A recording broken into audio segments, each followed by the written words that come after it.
இன்றைக்கி புதுசாக வந்து நம்ம பிசியை வந்து டிஸ்மேண்டில் பண்ணிட்டு இதுக்குள்ளே இருக்க பார்ட்ஸ் நேம் பூரா அந்த இருக்குது. இதை நல்லா பார்த்துக்குங்க. அதுக்கடுத்து வந்து ஃப்ரண்ட் அண்ட் பேக்குடைய பார்ட்ஸ் நேம் வந்து இதெல்லாம். அதுக்கடுத்து நம்ம வந்து இப்போ பிசியை இப்போ பிரிக்க போகிறோம். பிசிக்கு பேக்கு ஃப்ரண்ட்டு பார்த்துக்குங்க. இப்போ வந்து சைட் டோரை வந்து இப்போ பிரிக்க போகிறோம். சைட் டோரை பிரிக்கிறதுக்கு வந்து ஸ்க்ரூ சைடில் போட்டிருப்பாங்க. 3 ஸ்க்ரூ போட்டிருப்பாங்க. அதை வந்து நம்ம ஸ்க்ரூ ட்ரைவரை வச்சு இப்போ கழட்டிட்டு 2 ஸ்க்ரூ இருக்கும். அது 2 ஸ்க்ரூ வந்து கழட்டிட்டோம்னா பிளாக் பேனலை வந்து நம்ம எடுத்துடலாம். இப்போ பேனலை வந்து லைட்டாக ஸ்லைடு பண்ணி எடுத்திங்கன்னா வெளியே வந்துடும். எடுத்ததுக்கப்புறம் உள்ளே வந்து என்னென்ன பார்ட்ஸ் இருக்குதுன்னு பார்க்கலாம். இது வந்து இப்போ உள்ளே வந்து இது பவர் சப்ளை யூனிட்டு சைடில் இருக்கிறது வந்து இப்போ பவர் சப்ளை யூனிட் வந்து நம்ம கலெக்ட் எடுத்துக்கலாம். இது வந்து அடுத்த எக்ஸ்பிரிமெண்ட்டுக்கு நம்ம பார்க்க போகிறோம். அடுத்த வீடியோ வருவதுக்கு வந்து இதுக்கடுத்து நம்ம வந்து உள்ளே இருக்க பார்ட்ஸ் எல்லாம் பார்க்கலாம். இது வந்து ப்ராசஸர் வந்து நம்மகிட்ட இல்லை. இப்போ வந்து சர்வீஸ் பண்ண கொடுத்துருக்கோம். இது வந்து ரேம் ஸ்லாட்டு. இது வந்து ப்ராசஸரை லாக் பண்ணுறதுக்கான லாக் பின்னு.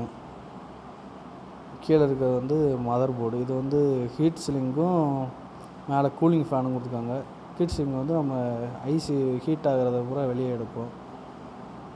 இது வந்து தெர்மல் பேஸ்ட் அப்ளை பண்ணுவாங்க. இது வந்து ரேம் வந்து மொத்தம் 3 ஸ்லாட் போடுறோம். ரேம் ஸ்லாட் இருக்குது. நம்ம ஒரே ஒரு ரேம் மட்டும் இப்போதைக்கு பார்த்துக்கலாம். இதுதான் ரேமை லாக் பண்ணுறதுக்கு வந்து சைடில் 2 சைடு வெள்ளை கலரில் பின்னு மாதிரி இருக்கும். இதுதான் ரேமை லாக் பண்ணுறதுக்கான பின்னு.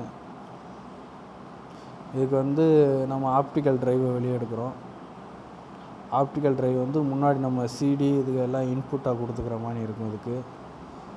இது வந்து இந்த சைடில் இருக்க வந்து பவர் சப்ளை கேபிள். அந்த சைடு வந்து அவுட்புட்டு. இது அவுட்புட்டு. கேபிள் வந்து நம்மகிட்ட கட் ஆகிடுச்சு. அதனால் நம்ம அந்த ஸ்லாட்டை மட்டும் நம்ம இப்போ உங்களுக்கு காமிக்கிறேன். இதுக்கப்புறம் வந்து முன்னாடி நம்ம சிடியை கழட்டோம்ல அந்த இதுக்குரியது. கீழே வந்து 2 யூஎஸ்பி போட்டுக்கலாம். ஒரு மைக்கு, ஒரு ஹெட்செட் போடுற மாதிரி. இது பவர் சப்ளை. இது பெருசாக இருக்குது. சிகப்பு கலர் வந்து இண்டிகேஷன். கீழே சின்னதாக இருக்கிறது வந்து ரீசெட்டு. எல்லாத்தையும் பார்த்துக்குங்க. இதுக்கடுத்து நம்ம பேக் சைடு பார்க்கலாம். ஜிப்ரானிக்ஸோடது இந்த பிசி வந்து. இப்போ பேக் சைடு பார்த்தோம்னா பவர் சப்ளை யூனிட்டு. அதுக்கடுத்து வந்து நம்ம மானிட்டரை கனெக்ட் பண்ணக்கூடியது. அதே மாதிரி பின்னாடியும் ஹெட்செட்டு எல்லாமே பின்னாடி வந்துடும். இது வந்து கூலிங் ஃபேனோடு இருக்கும். இது வந்து நம்ம பின்னாடி இருக்க பார்ட்ஸோட நேமு. தேங்க்யூ ஃபார் வாட்சிங்.